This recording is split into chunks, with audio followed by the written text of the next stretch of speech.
Hola, bienvenidos a otro episodio de este Anchor y Podcast. En este episodio vamos a hablar sobre qué hacer si nadie entiende tu té.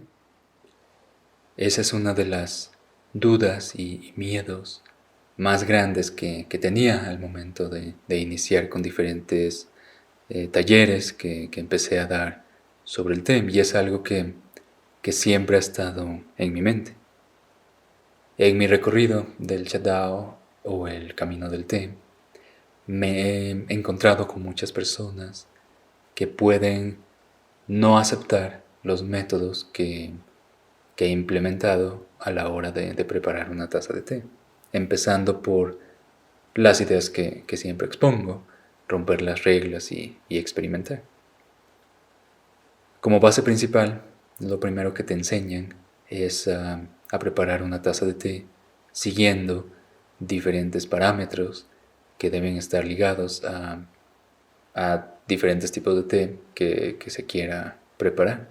Es decir, si queremos preparar un té verde, nunca se nos debe ocurrir prepararlo a temperaturas mayores de 80 grados, 85 grados centígrados, porque quemaríamos las hojas y el licor sería tan intenso que su sabor no sería agradable. Y esa base se extiende a los diferentes tipos de té que existen. El problema, al menos en mi experiencia, de cuando estaba estudiando sobre el té, era que no nos dejaban probar o nos decían que si preparáramos mal un té iba a ser un desperdicio o iba a haber deducción de puntos o, en otras palabras, un castigo.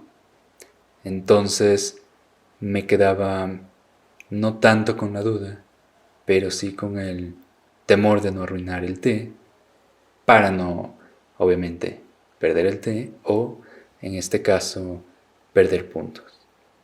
Y el preparar esa taza de té se volvía una cuestión mental tan intensa que no dejaba un espacio para conectar con todos los sentidos. No desde un punto de vista de sommelier de té, sino desde un punto de vista humano. Al ser sommelier de té, tienes que utilizar todos los sentidos para catalogar la calidad del té, dependiendo de ciertos parámetros y la experiencia de la persona.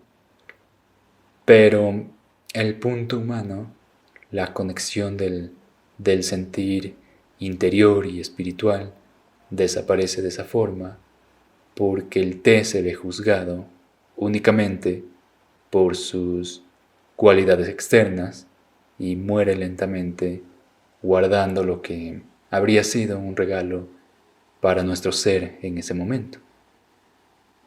Esto hablando a grandes rasgos dentro de mi experiencia.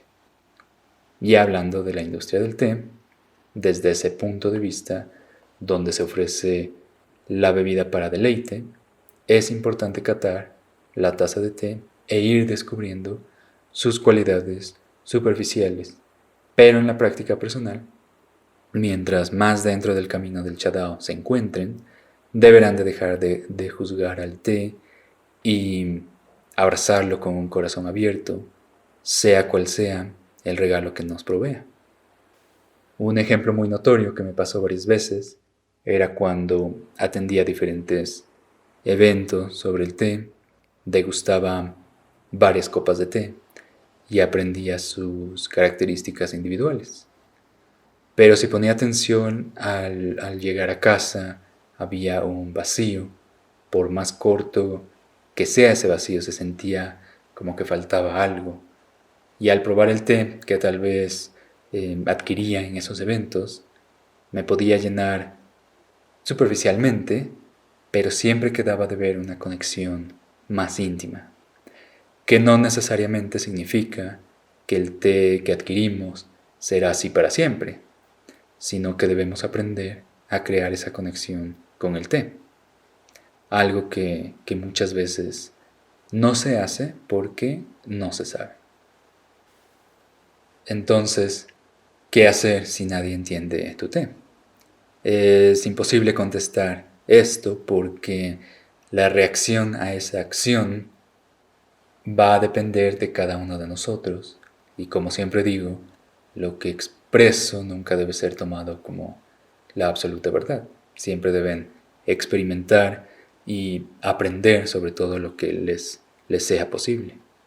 Eso quiere decir que al ver que a alguien no le gustó el té que preparamos, podemos reaccionar de una manera negativa hacia el té o hacia nosotros mismos o hacia el invitado o hacia los accesorios.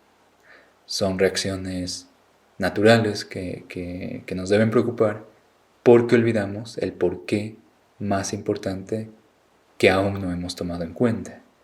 Y ese es que para preparar una buena taza de té debemos entender nuestra taza de té antes que otros lo puedan hacer. Porque no existe una taza de té mala. Cada una tiene una lección y no debería existir una reacción negativa hacia lo demás.